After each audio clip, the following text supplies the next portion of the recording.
हरि ओम। गुरुर्ब्रह्मा गुरुर्विष्णु गुरुर्देव महेश्वरः। गुरुः साक्षात् परब्रह्म तस्मै श्री गुरुवे नमः। सभी सनातनी को जय सिया राम। आप सभी जानते हैं मैं रोज एक प्रेरणादायक कहानी के साथ आप सबके समक्ष उपस्थित होता हूं। आज एक बार फिर से ऐसे ही एक प्रेरणादायक कहानी के साथ आपके समक्ष फिर से उपस्थित हुआ हूं, जिसका शीर्षक है कि दान किए धन ना घटे, जो सहाय रघुवीर, तुलसी पंछी के पिए घटे न सरिता नीर। कहने का मतलब यह है कि अगर प्रभु ने आपको दान की श्रेणी में रखा है, आपको ऐसा बनाया है कि आप दान देने लायक हैं, तो ऐसी स्थिति से आपको दूर नहीं होना चाहिए। यथा स्थिति यथा संभव जरूरतमंदों की सेवा जरूर करनी चाहिए। ऐसे ही एक कहानी के साथ आपके समक्ष मैं एक बार फिर से, एक बार की बात है, एक दंपति रात्रि में किसी पार्टी से लौट रहे थे 31 दिसंबर की रात को। क्योंकि 31 दिसंबर की रात को बहुत से लोग नए साल का जश्न मनाते हैं। सच्चाई तो यह है कि वास्तव में नया वर्ष हम सनातनियों का ये नहीं, हम सनातनियों का नया वर्ष तो चैत्र शुक्ल प्रतिपदा से प्रारंभ होता है, जहाँ पर प्रकृति भी नए रूप में अवतरित होकर के इस प्रकृति पूरे सब का स्वागत करती है। और यहाँ पर ये कौन सा नया वर्ष, नया कुछ भी नहीं, सब कुछ वही पुराना, सब ठंड में ठिठुर रहे हैं, लेकिन फिर भी जाकी रही भावना जैसी। तो वो 31 दिसंबर की रात्रि को नए वर्ष की पार्टी मना करके वापस लौट रहे थे। रास्ते में मोहन ने देखा कि एक बूढ़ा व्यक्ति सड़क के किनारे फटी पुरानी चादर लपेटे हुए थर थर थर थर कांप रहा था। उसकी नज़र उस पर पड़ी, उसने अपनी गाड़ी रोक दी। पत्नी ने पूछा, अरे यहाँ अचानक गाड़ी क्यों रोक दी? मोहन ने कहा, उधर सामने देखो। सामने देखा तो एक बूढ़ा व्यक्ति थर थर थर थर कांप रहा था। कहा, तो ये कांप रहा था, इससे हमारा क्या लेना देना? अरे चलो ना। मोहन ने कहा, नहीं, हमारे पास जो एक कंबल पड़ा है, ये कंबल इसको दे देते हैं, क्योंकि ठंड से कांप रहा है। तो पत्नी ने कहा, अरे आप भी, इतना महंगा कंबल और इसको? अरे देना ही तो कुछ हल्का ला करके दे देंगे। और ये लोग तो ऐसे होते हैं कि आप इनको दे दीजिए, लेकिन ये इसका प्रयोग नहीं करेंगे, इसको ले जा करके बेच देंगे। लेकिन फिर भी मोहन नहीं माना, उतरा, अपनी डिग्गी से निकाल करके वह कंबल बाबा जी को दे दिया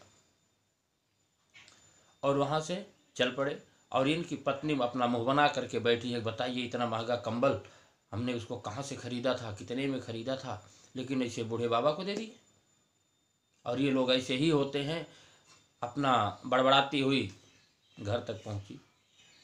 अगले दिन फिर कड़ाके की ठंड थी, कहीं किसी पार्टी से दोनों फिर वापस आ रहे थे। अब पत्नी ने कहा कि क्यों न चल करके उस बाबा को देखा जाए, क्या उसने वास्तव में कंबल प्रयोग किया है या बेच करके कुछ और कर दिया। मोहन ने गाड़ी घुमाया और वहां जाकर के गाड़ी रोकी तो देखा वो बाबा जी फिर वहीं बैठे हैं। कड़ाके की ठंड थी और आज फिर वही पतली फटी पुरानी चादर ओढ़े थर थर थर कांपते हुए बैठे हैं। अब पत्नी गुस्सा में आग बबूला होते हुए, मैंने कहा था ना कि बेच करके कुछ ना कुछ कर देगा, इसको ओढ़ेगा नहीं, इसका प्रयोग नहीं करेगा। अब दोनों गाड़ी से उतरे। वो पत्नी जा करके पूछती, अरे बाबा जी, ठंड में कांप रहे हो, कल जो मैंने कंबल दिया तो वो कंबल कहाँ है? बेच करके नशे का सामान ले आए ना? व्यंग कसते हुए कहा। बाबा जी ने सामने इशारा करते हुए बोला, उधर देखिए। सामने देखा तो एक महिला लेटी हुई थी और वह कंबल उसके तन पर था। कहा, कौन है वो? तुम्हारी पत्नी है? कहा, नहीं, जैसे मैं हूँ सड़क पर भिखारी, ऐसे वह भी एक सड़क पर भिखारिन है।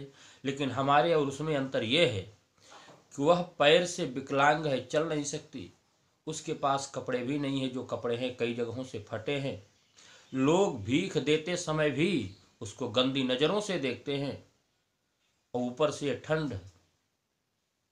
मेरे पास तो कम से कम ये फटी पुरानी चादर है, उसके पास कुछ भी नहीं था, इसलिए मैंने वह कंबल इनको दे दिया।